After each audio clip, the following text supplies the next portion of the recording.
कहानी कर्म बड़ा या भाग्य। मां अपने बेटे को एक परिपक्व विचारक के रूप में गढ़ना चाहती है, इसलिए वह अपने किशोर बेटे से अक्सर प्रश्न पूछकर उसको तत्संबंधी विषय पर सोचने, विचारने और अपनी राय देने के लिए प्रेरित करती है। जोड़ी।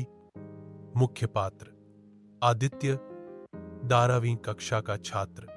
श्वेता, मां। दोपहर का समय था। मां रसोई में भोजन तैयार कर रही थी और आदित्य अपने कमरे में पढ़ाई कर रहा था। श्वेता ने आदित्य बेटे को आवाज दी, बेटा, खाना तैयार है, आ जाओ।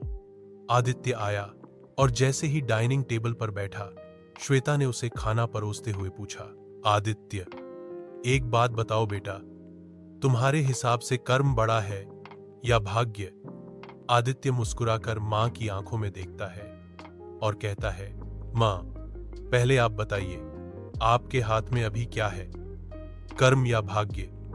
श्वेता हंसते हुए बोली, अभी तो मैं तुम्हें खाना खिला रही हूं, तो मेरे हाथ में तो कर्म ही है। आदित्य थोड़ा गंभीर होकर बोला, बिल्कुल मां, भाग्य मौसम की तरह होता है, अनुमान लगाया जा सकता है कि बारिश होगी या नहीं, लेकिन हम उसे रोक नहीं सकते। पर अगर हमें बारिश की संभावना पता हो तो हम छाता लेकर निकलते हैं, यानी निर्णय और तैयारी कर्म से ही होते हैं। श्वेता ने कहा, तो तुम्हारे हिसाब से छाता कर्म है? आदित्य बोला, हां मां, अगर भाग्य बारिश जैसा है तो कर्म एक छाता है, बारिश बड़ी हो या छोटी।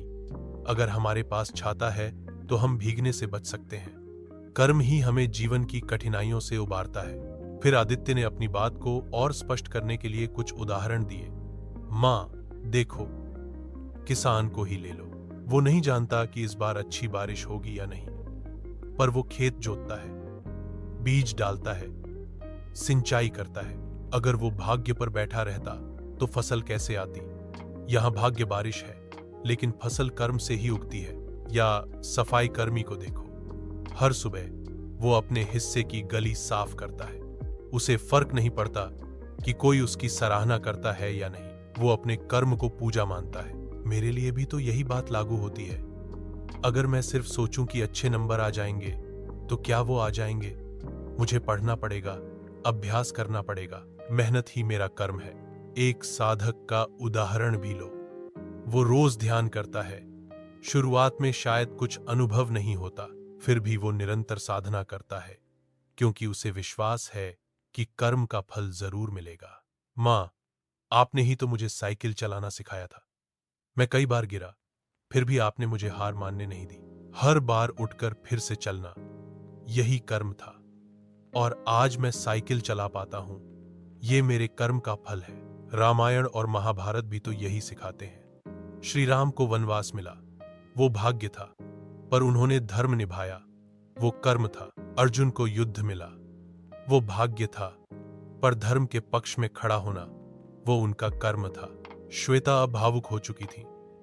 उन्होंने आदित्य का माथा चूमा और कहा, बेटा, तुम्हारी बातें सुनकर लग रहा है कि तुम सिर्फ अच्छे विद्यार्थी नहीं, एक अच्छे विचारक भी बन रहे हो।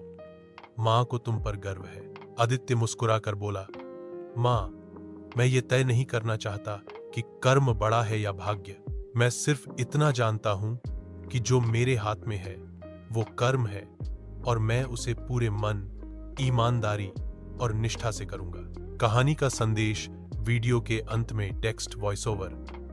भाग्य की भूमिका है, पर कर्म ही जीवन की दिशा तय करता है। फूल कब खिलेंगे ये भाग्य कहेगा, पर बीज कौन बोएगा ये कर्म तय करता है।